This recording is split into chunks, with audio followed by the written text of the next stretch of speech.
क्या आपने कभी खुद से यह सवाल किया है, आखिर वो कौन सी शक्ति है जो कुछ लोगों को साधारण से असाधारण बना देती है? क्यों कुछ लोग कम उम्र में ही सफलता, आत्मविश्वास और जबरदस्त मानसिक ऊर्जा के शिखर पर पहुंच जाते हैं, जबकि बाकी लोग जीवन भर अपनी कमजोर इच्छा शक्ति, तनाव और बिखरी हुई ऊर्जा से जूझते रहते हैं? ब्रह्मचर्य ये सिर्फ एक शब्द नहीं, बल्कि एक महाशक्ति है जिसे अगर आपने जागृत कर लिया तो आप किसी भी क्षेत्र में असंभव को संभव कर सकते हैं। लेकिन सच बताऊं, 90% लोग इस शक्ति को अपने ही हाथों से नष्ट कर देते हैं और फिर पूरी जिंदगी इस भ्रम में जीते हैं कि उनके पास कोई विकल्प नहीं था। आपका मन बार बार गलत आदतों की तरफ क्यों खींचता है? क्यों आप हर बार खुद से वादा करके भी उसे तोड़ देते हैं? क्यों महान साधु, संत और बुद्ध पुरुष ब्रह्मचर्य को इतनी महत्वपूर्ण शक्ति मानते हैं? क्या सच में यह शक्ति आपके जीवन को बदल सकती है?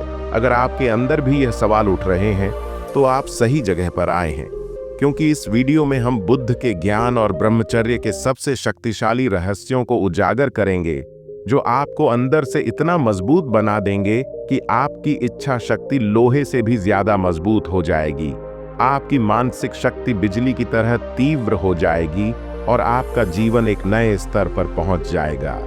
लेकिन ध्यान रखना, यह वीडियो सिर्फ देखने के लिए नहीं, समझने और अपनाने के लिए है, क्योंकि जो राज हम आपको बताने जा रहे हैं वह सिर्फ उन्हीं लोगों की किस्मत बदल सकता है जो इसे अंत तक देखते हैं और अपने जीवन में लागू करते हैं।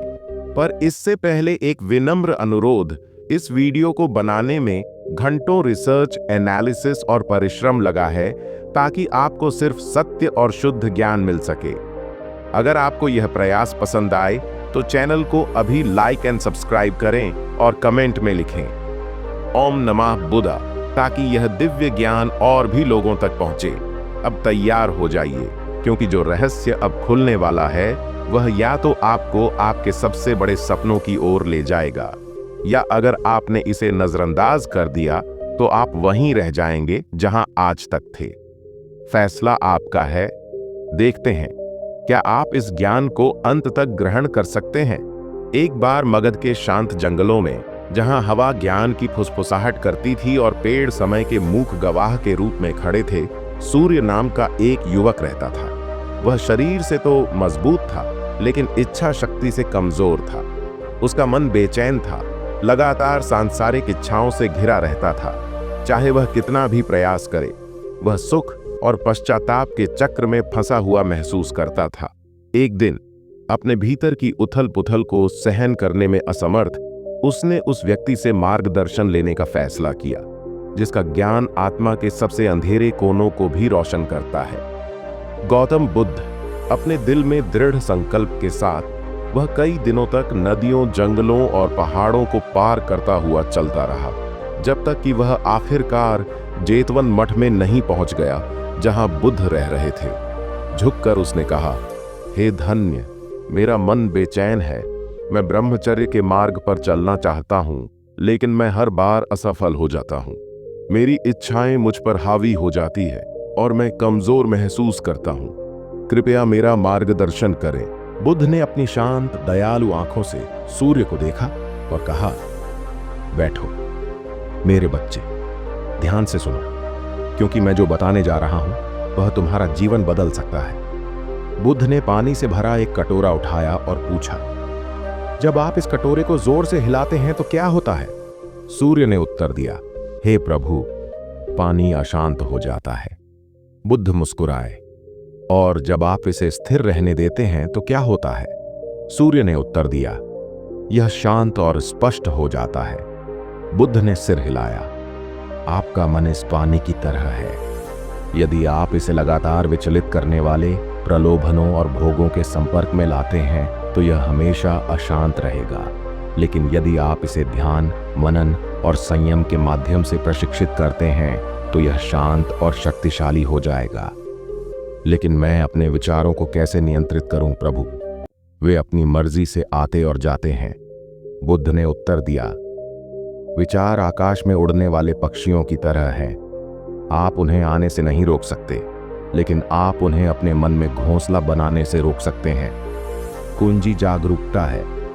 अपने विचारों का निरीक्षण करें, लेकिन उनसे न उलझें। उन्हें आकाश में बादलों की तरह गुजरने दें। सूर्य गहरे विचार में बैठ गए।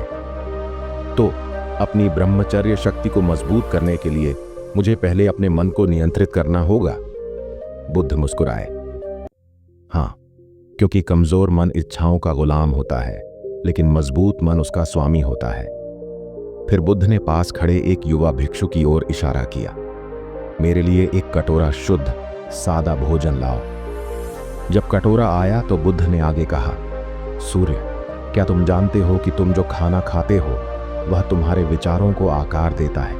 भारी, मसालेदार और उत्तेजक भोजन तुम्हारी इच्छाओं को बढ़ाता है, जबकि शुद्ध, सादा और पौष्टिक भोजन तुम्हारे मन को शांत रखता है। सूर्य हैरान था, क्या भोजन वास्तव में मेरे विचारों को प्रभावित करता है?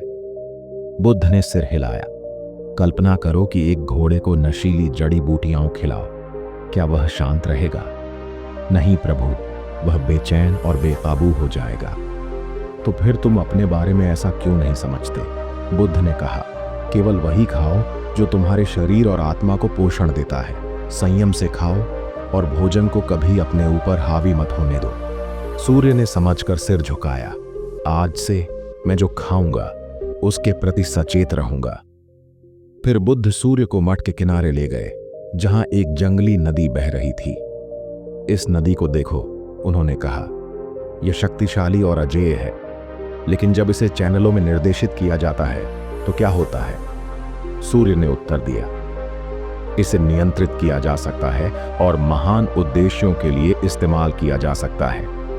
बुद्ध मुस्कुराए। आपकी इंद्रियां, आपकी आंखें, कान, जीभ, त्वचा और मन इस नदी की तरह हैं। यदि आप उन्हें अनियंत्रित छोड़ देते हैं तो वे आपके ब्रह्मचर्य को नष्ट कर देंगे, लेकिन यदि आप उन्हें नियंत्रित करते हैं तो वे आपको अजेय बना देंगे। सूर्य ने पूछा, मैं उन्हें कैसे नियंत्रित करूं भगवान? बुद्ध ने समझाया, उन चीजों से बचें जो आपकी शांति को भंग करती हैं। आप जो देखते हैं, सुनते हैं और सोचते हैं, उसके प्रति सचेत रहें। अपने आप को प्रलोभनों के सामने न रखें। एक योद्धा निहत्थे युद्ध में नहीं जाता। एक योद्धा की तरह अपनी इंद्रियों की रक्षा करें। सूर्य ने गहरी सांस ली। अब मैं समझ गया भगवान, युद्ध बाहर नहीं बल्कि भीतर है। बुद्ध ने फिर एक शक्तिशाली कहानी सुनाई। बहुत समय पहले एक राजा था जिसके 2 बेटे थे। बड़ा बेटा भोग विलास में डूबा हुआ था, जबकि छोटा बेटा अनुशासित था, संयम का अभ्यास करता था। जब राजा को अपना उत्तराधिकारी चुनने का समय आया तो आपको क्या लगता है उसने किसे चुना? सूर्य ने उत्तर दिया, छोटे बेटे को, क्योंकि वह अनुशासित था। बुद्ध ने सिर हिलाया। बिल्कुल, जो व्यक्ति खुद पर नियंत्रण रखता है वह न केवल एक राज्य पर शासन करता है बल्कि अपने पूरे भाग्य पर भी। ब्रह्मचर्य दमन नहीं है, यह परिवर्तन है। यह आपकी ऊर्जा को निम्न इच्छाओं से लेता है और इसे ज्ञान, शक्ति और महानता में बदल देता है। सूर्य ने अपने भीतर एक नया दृढ़ संकल्प महसूस किया। अब मैं समझ गया प्रभु, मेरी ऊर्जा अनमोल है। इसे बर्बाद करने के बजाय मुझे इसे शक्ति में बदलना चाहिए। फिर बुद्ध ने सूर्य को एक अंतिम शिक्षा दी। एक अनुशासित जीवन एक शक्तिशाली जीवन है। एक दिनचर्या निर्धारित करें और उसका पालन करें। सूर्योदय से पहले उठें, ध्यान करें, सादा भोजन करें और अपना समय सार्थक गतिविधियों में व्यतीत करें। भटकता हुआ मन इच्छाओं का घर होता है, लेकिन एकाग्र मन ज्ञान का घर होता है। सूर्य मुस्कुराया। तो अपने ब्रह्मचर्य को मजबूत करने के लिए मुझे अपने मन को प्रशिक्षित करना चाहिए, शुद्ध भोजन करना चाहिए, अपनी इंद्रियों को नियंत्रित करना चाहिए, अपनी ऊर्जा को बदलना चाहिए और अनुशासन का पालन करना चाहिए। बुद्ध की आंखें स्वीकृति से चमक उठीं। हाँ मेरे बच्चे, ऐसा करो और इस दुनिया में कुछ भी तुम्हें नहीं तोड़ सकता। सूर्य कई महीनों तक मठ में रहा, बुद्ध की शिक्षाओं का अभ्यास करता रहा।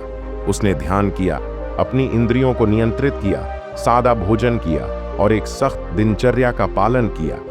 धीरे धीरे उसका दिमाग तेज हो गया, उसकी इच्छाएं फीकी पड़ गईं और उसकी ऊर्जा एक शक्तिशाली शक्ति में बदल गई। एक दिन वह बुद्ध के सामने खड़ा था। उसका चेहरा आंतरिक शांति से चमक रहा था। हे भगवान, मैं कभी अपनी इच्छाओं का गुलाम था, लेकिन आज मैं उनका स्वामी हूं। आपकी बुद्धि ने मुझे एक नया जीवन दिया है। बुद्ध मुस्कुराए। याद रखो, सूर्य, ब्रह्मचर्य केवल ब्रह्मचर्य के बारे में नहीं है, यह पूर्ण आत्मनियंत्रण के बारे में है। जो व्यक्ति खुद पर विजय प्राप्त करता है वह उस व्यक्ति से महान होता है जो हजारों सेनाओं पर विजय प्राप्त करता है। सूर्य ने प्रणाम किया। मैं इन शिक्षाओं को कभी नहीं भूलूंगा प्रभु। आज से मैं सच्ची शक्ति के मार्ग पर चलूंगा। और इसके साथ ही वह चला गया। अब वह इच्छाओं में खोया हुआ एक कमजोर व्यक्ति नहीं था, बल्कि महानता के मार्ग पर चलने वाला एक मजबूत आत्मा था। मेरे दोस्तों, यही ब्रह्मचर्य शक्ति का रहस्य है। यह केवल इच्छाओं से बचने के बारे में नहीं है, ये उन्हें किसी उच्चतर चीज में बदलने के बारे में है। यदि आप वास्तव में अपनी ब्रह्मचर्य शक्ति को बढ़ाना चाहते हैं तो इन 5 पाठों को याद रखें। ध्यान के माध्यम से अपने मन को नियंत्रित करें। सादा शुद्ध भोजन खाएं जो आपकी इंद्रियों को शांत करता है। योद्धा की तरह अपनी इंद्रियों की रक्षा करें। अपनी ऊर्जा को ज्ञान और शक्ति में बदलें। एक अनुशासित दैनिक दिनचर्या का पालन करें। बुद्ध का ज्ञान केवल सुनने के लिए नहीं है, इसे जीने के लिए है। यदि आप इन शिक्षाओं का पालन करते हैं तो आप अपने भीतर एक ऐसी शक्ति को अनलॉक करेंगे जो कल्पना से परे है। जानने से पहले, अगर यह कहानी आपको प्रेरित करती है तो इस वीडियो को लाइक करें, चैनल को सब्सक्राइब करें और ओम नमः बुद्ध कमेंट करें ताकि अधिक से अधिक लोग इस ज्ञान से लाभ उठा सकें। आप शक्ति, ज्ञान और सच्ची शक्ति के मार्ग पर चलें।